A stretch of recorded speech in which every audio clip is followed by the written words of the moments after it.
নমস্কার বন্ধুরা, শ্রুতির তরফ থেকে সুজাতা আজকে আপনাদের সামনে যে গল্পটি শোনানোর জন্য এসেছে সেটি লিখেছেন হেমেন্দ্র কুমার রায়। গল্পটির নাম পিশাচ। বাড়িওয়ালা অত্যন্ত বিমর্ষভাবে বলল, আগে হ্যাঁ মশাই, এ বাড়িখানা নিয়ে আমি রীতিমতো বিপদে পড়ে গিয়েছি। খবরের কাগজে যা বেরিয়েছে তা মিথ্যে নয়। এ বাড়িতে গেল 3 মাসের মধ্যে 3 জন লোক মারা পড়েছে, আর সেই 3টি মৃত্যুই যথেষ্ট রহস্যজনক। এ বাড়িতে আর বোধহয় নতুন ভাড়াটে আসতে রাজি হবে না। বিমল বললে, ব্যাপারটা আমাদের একটু খুলে বলবেন কি? বাড়িওয়ালা বললে, ব্যাপারটা যখন সবাই জানতে পেরেছে তখন তো আমার আর বলতে আপত্তি নেই। কুমার বললে, এই বাড়িতে যিনি শেষ ভাড়াটে ছিলেন সেই রামময় বাবুর নাম আমরা শুনেছি।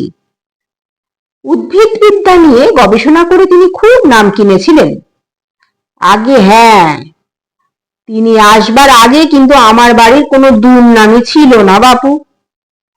কলকাতার কাছেই যতটা সম্ভব নির্জনে বসে উদ্ভিদ শাস্ত্র আলোচনা করবেন বলেই তো তিনি এই বাড়িখানা ভাড়া নিয়েছিলেন। বাড়ির পেছনকার বাগানে তিনি হরেক রকম দামি গাছ গাছরা আনিয়ে নানা রকম পরীক্ষা করতেন। পাছে কোনো অভিজ্ঞ লোক তার বাগানে গিয়ে গাছ গাছরার ক্ষতি করে, সেই ভয়ে কারুকে তিনি সেখানে যেতে দিতেন না। এ বিষয়ে তার নিষেধ ছিল খুব স্পষ্ট। কিন্তু মাস 3 আগে একদিন সকালবেলায় দেখা গেল রামময় বাবুর উড়ে বেয়ারাটার মৃতদেহ বাগানের ভেতরে পড়ে রয়েছে। তার সর্বাঙ্গে লম্বা লম্বা কাল শিরা। তার দেহকে যেন অনেকগুলো দড়ি দিয়ে খুব শক্ত করে বেঁধে ফেলা হয়েছিল। তার গলাতেও ফাঁসির দাগ ছিল মশাই। কিন্তু সবচেয়ে আশ্চর্য আর ভয়ানক ব্যাপার হচ্ছে তার দেহের ভিতরে এক ফোঁটাও রক্ত বা রস কিচ্ছুটি ছিল না। কে যেন তার শরীরের সমস্ত রক্ত আর রস একেবারে নিংড়ে বার করে নিয়েছিল।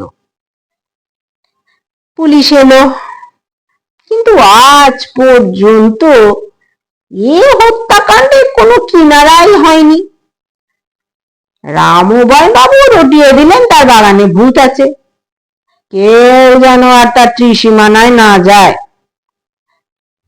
বিমল বললে, তারপর থেকে রামময় বাবুও কি আর বাগানের ভেতরে যেতেন না? বাড়িওয়ালা বললেন, যেতেন বলছি। বাগানের ভেতরেই তো তার সারা বেলা কেটে যেত। তারপর শুনুন, মাস 1.5 আগে আর এক সকালে বাগানের ভেতরে আর এক অচেনা লোকের মৃতদেহ পাওয়া যায়। পুলিশের তদন্তে প্রকাশ পায় সে হচ্ছে একজন পুরনো দাগি চোর। চুরি করবার মতলবেই এখানে এসে বেঘরে প্রাণটা হারিয়েছে। সে হতভাগ্যের গায়েও ছিল সেমনি লম্বা লম্বা কালশিরের দোড়া, আর দেহের ভেতরে এক ফোঁটা রক্ত বা রস কিছুই ছিল না। বিমল খানিকক্ষণ ভেবে বললে, তারপর রামময় বাবু কেমন করে খুন হলেন সেটি কথাটা একটু বলুন। বাড়িওয়ালা বললেন, খুন? না না, খুন নয়। সপ্তাহখানেক আগে বাড়ির একটি ঘর থেকে রামময় বাবুর মৃতদেহ পাওয়া যায় বটে, কিন্তু ডাক্তাররা পরীক্ষা করে বলেছেন তাকে কেউ হত্যা টত্যা করেনি। হৃদযন্ত্রের ক্রিয়া হঠাৎ বন্ধ হওয়াতেই তার মৃত্যু হয়েছে। কুমার শুধল, তার দেহ কি কালশিরার দাগ ছিল? রক্ত বা রস আবার কেউ শোষণ করেছিল? বাড়িওয়ালা মাথা নেড়ে বললে, মোটেই না, মোটেও না। তার মৃতদেহের অবস্থা ছিল সম্পূর্ণ স্বাভাবিক। কিন্তু হুজুগে লোকেরা তা বিশ্বাস করবে কেন? রামময় বাবুর মৃত্যু নিয়ে তারা মহা হইচই লাগিয়ে দিলে। বিমল বললে, আপনার আর কিছু বলবার নেই? আছে, তবে সে বিশেষ কিছু নয়। রামময় বাবু মারা পড়বার আগে ওই বাগানের ভিতরে প্রায় ছুঁচো, ইঁদুর, পেঁচা, বাদুড় আর চামচিকের মরা দেহ পাওয়া যেত। তাদের দেহ রস টস কি রক্ত কিছুই থাকতো না।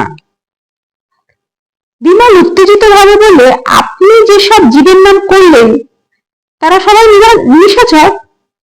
বাগানে কি মরা কাক, চিল, চড়াই এসব পাওয়া গেছে? না না, ও বাগান সাংঘাতিক হয় রাত্রেই।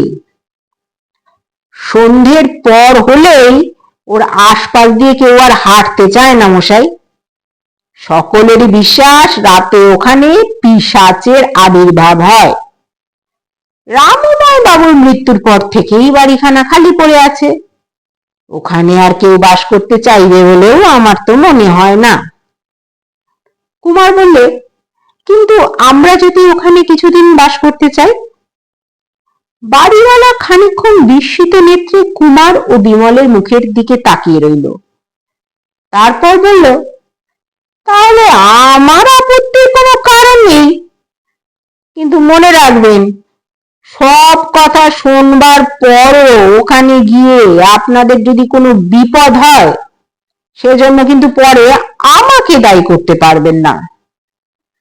আমি ভাড়া দিই অর্থ লাভের জন্য, নরহত্যার জন্য নয়।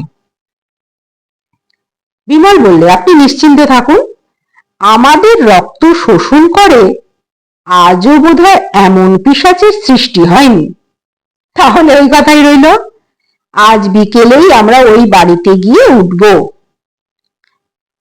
বিমল ও কুমার বৈকালের পরে সেই রহস্যময় বাড়িতে এসে উঠল। টালিগঞ্জ থেকে যে পথটি রিজেন্ট পার্কের পাশ দিয়ে গড়িয়াহাটার দিকে চলে গিয়েছে, তারই এক পাশে এই সঙ্গীহীন বাড়িখানা দাঁড়িয়ে আছে। চারিদিকে ধুধু করছে মাঠ আর শস্য ক্ষেত। মাঝে মাঝে এক একটা পোড়ো পুকুর বা জলাভূমি। অস্তগামী সূর্য কিরণে চকচক করে উঠছে চারিটা দিক। জায়গাটা বেশ নির্জন বটে।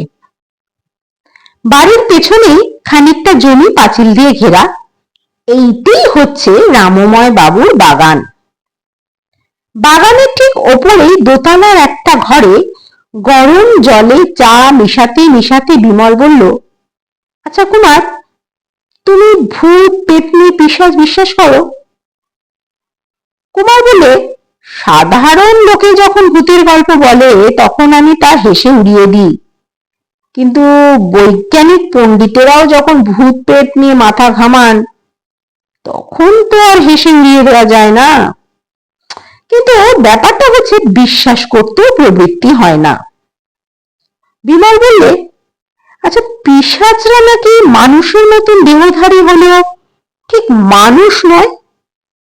অনেক সময় প্রেতাত্মারা নাকি মানুষের মৃতদেহের ভেতরে আশ্রয় নেয়, তখন সে মরা জ্যান্ত হয়ে জীবিত মানুষদের রক্ত চুষে খায়। লোকের কথা মানতে গেলে তো বলতেই হয়, পাশের ওই বাগানেও অমনি কোনো জ্যান্ত মরা রোজ রাত্রে জীবজন্তুর রক্ত শোষণ করতে আসে।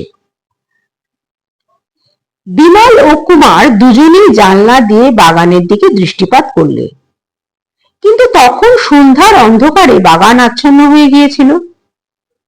বিমল চা ঢেলে একটা পেয়ালা কুমারের দিকে এগিয়ে দিয়ে বলল, কিন্তু এই নির্বোধ পিশাচটা রক্তপানের জন্য আর কি কোনো ভালো জায়গা খুঁজে পেলে না? ওই পাঁচিল ঘেরা বাগানটুকুর ভেতর দিয়ে কটা জীবই বা আসতে পারে? সামনের টেবিলের উপরে এক চাপড় বসিয়ে দিয়ে কুমার বলে উঠল, ঠিক, বাগানের বাইরে এত বড় বড় জিপ থাকতে সে এখানে বসে অপেক্ষা করবেই বা কেন? বিমল হেসে বলল, হ্যাঁ, তবে যদি বলো এই পিশাচটি অত্যন্ত বিলাসী, কবির মতো ফুলের গন্ধ শুকতে ভালোবাসে, তাহলে? কুমার বাধা দিয়ে বললে, আমি ওসব কিছুই বলতে চাই না। আমার মত হচ্ছে এখানে পিশাচ টিশাচ কিচ্ছু আসে না। বিমল মৌন মুখে চা পান করতে লাগলো। কুমারও আর কিচ্ছু বললে না। চারিদিকে সন্ধ্যা নীরবতা ক্রমেই ঘনিয়ে উঠছে। আচমকিতে পাশের ঘরে একটা শব্দ হলো। কে যেন কি একটা মাটির উপরে ফেলে দিল। বিমল ও কুমার দুজনেই চমকে দাঁড়িয়ে উঠল। তারপর দ্রুত পদে পাশের ঘরে ছুটে গেল। ঘরের মাঝখানে রয়েছে একটা মস্ত বিড়াল। বিমল হাস্য মুখে গর্জন করে বলল, তবে রে দুরাত্মা পিশাচ, এমন করে আমাদের ভয় দেখানো? রসত্য! বিড়ালটা একটা প্রকাণ্ড লাফ মেরে জানলা পথে অদৃশ্য হয়ে গেল। কিন্তু তার কয়েক সেকেন্ড পরেই বাগানের ভেতর থেকে একটা বিড়ালের অত্যন্ত তীক্ষ্ণ ও অস্বাভাবিক আর্তনাদ জেগে উঠল। মাত্র একবার। তারপরেই সব চুপচাপ। বিমল আশ্চর্য হয়ে বলল, বাগানের ভেতরে গিয়ে বিড়ালটা আমার চেঁচিয়ে উঠলো কেন? কুমার দরজার দিকে এগুতে এগুতে বলল, দাঁড়াও, আমি দেখে আসছি। বিমল বলল, খবরদার, যা দেখবার কাল সকালে দেখলেই চলবে। মনে রেখো, রাত্রে কিন্তু ও বাগান বিপজ্জনক। কি বিমল, তুমি ভয় পেলে নাকি? না ভাই, একে ভয় বলে না, এ হচ্ছে সাবধানতা। সকালে আগে বাগানটা দেখি, তারপর ওখানে রাত্রিবাস করব। রামময় বাবুর বাগান সাধারণ লোকের কাছে বিশেষ উল্লেখযোগ্য বলে মনে হবে না, কারণ সকলে যেসব বিখ্যাত ফুল গাছকে আদর করে তাদের কোনোটাই এখানে নেই। কিন্তু সেখানে যেসব গাছ গাছরা রয়েছে তার অনেকেরই পরিচয় বিমল ও কুমার জানে না। ফার্ন, পাতাবাহার, ঝাউ, ক্যাকটাস ও পাম জাতীয় এমন অনেক গাছ সেখানে রয়েছে যেগুলো বাংলাদেশের দেখা মেলে না। একদিকে রয়েছে নানা রকমের অর্কিড। বিমল বললে, কুমার, তোমার আমারও তো বাগানের শখ আছে, কিন্তু এইরকম অর্কিড কখনো দেখেছো কি? কুমার বললে, না, এগুলো বোধহয় ভারতবর্ষের অর্কিড নয়। বিমল উচ্ছ্বসিত কণ্ঠ বলল, বাহ, কি চমৎকার! দেখো কুমার, দেখো। আর সব অর্কিডের মাঝখানে বাঁধানো বেদির ওপরে যে প্রকাণ্ড অর্কিডটা রয়েছে, অর্কিড যে এত বড় আর তার ফুল যে এমন অদ্ভুত হয়, আমি কিন্তু নিজের চোখে না দেখলে বিশ্বাসই করতাম না।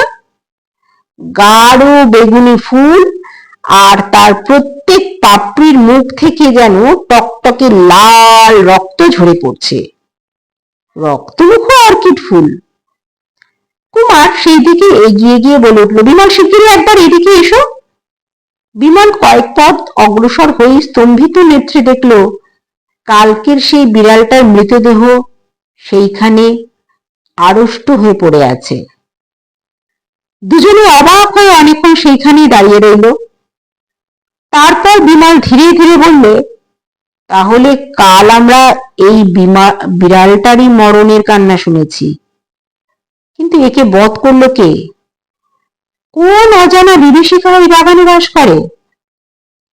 আজ রাত্রে তা বোঝবার চেষ্টা করব। পেট্রোলের একটা 400 বাতি লণ্ঠন ও দুটো বন্দুক নিয়ে বিমল ও কুমার সন্ধ্যার পর বাগানে এসে বসল। খানিক আলোয় খানিক কালোয় বাগান বিচিত্র এক রূপ ধারণ করেছে। গাছগুলোকে আরো অদ্ভুত লাগতে লাগলো।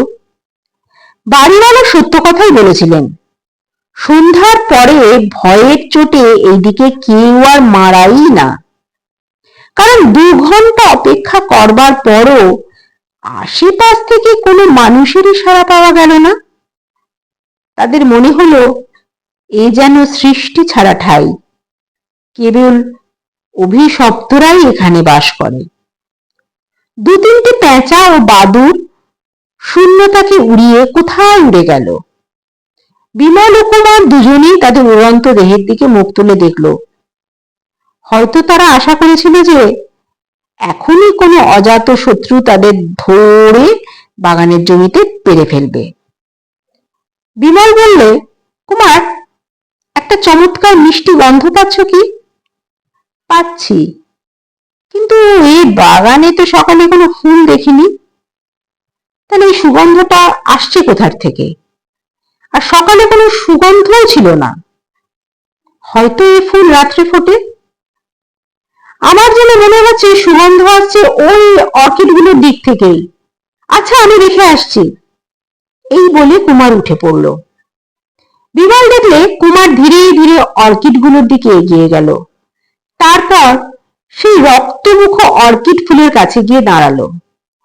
কিন্তু পর মুহূর্তে এক আর্তনাদ এবং সঙ্গে সঙ্গে কুমারের দেহ মাটির ওপর লুটিয়ে পড়ে ভীষণ ছটফট করতে লাগলো যন্ত্রণায়। চোখের পলক ফেলবার আগেই বিমল সেখানে গিয়ে হাজির হলো এবং কুমারের দিকে চেয়েই ব্যাপারটা বুঝতে তার একটুও বিলম্ব হলো না। সে তখনই রিভলভার তুলে অর্কিড গাছটাকে লক্ষ্য করে উপরি উপরি দুইবার গুলি বৃষ্টি করলে। তারপর মাটি থেকে কুমারের বন্দুকটা নিয়েও আরো দুবার ছোড়বার পরেই রক্তমুখ ফুল শুদ্ধ অর্কিড গাছটা দুখানা হয়ে ভেঙে পড়ল। কুমার তখন অজ্ঞান হয়ে গেছে। তার সারা দেহ জড়িয়ে রয়েছে অনেকগুলো লম্বা সুরা বা দাঁড়া, সেগুলো কেমন থরথর করে কাঁপছে। বিমল তাড়াতাড়ি ছুরি বার করে সেগুলি কাটতে লাগলো। কুমারের জ্ঞান হয়েছে, কিন্তু তার সর্বাঙ্গ তখন ফোঁড়ার মতন তাটিয়ে রয়েছে। পাশে দাঁড়িয়ে বিমল বলল, আসল ব্যাপারটা এইবার বোঝা গেল।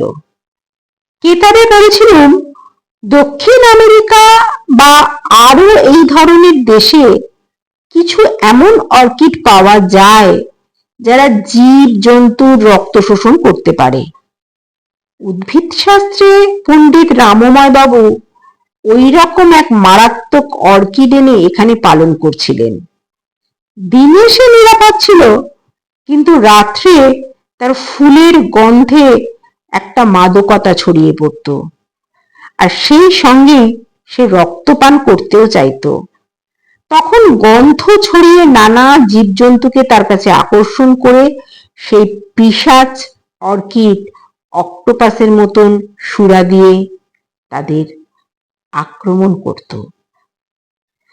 গল্পটি কেমন লাগলো জানাতে ভুলবেন না।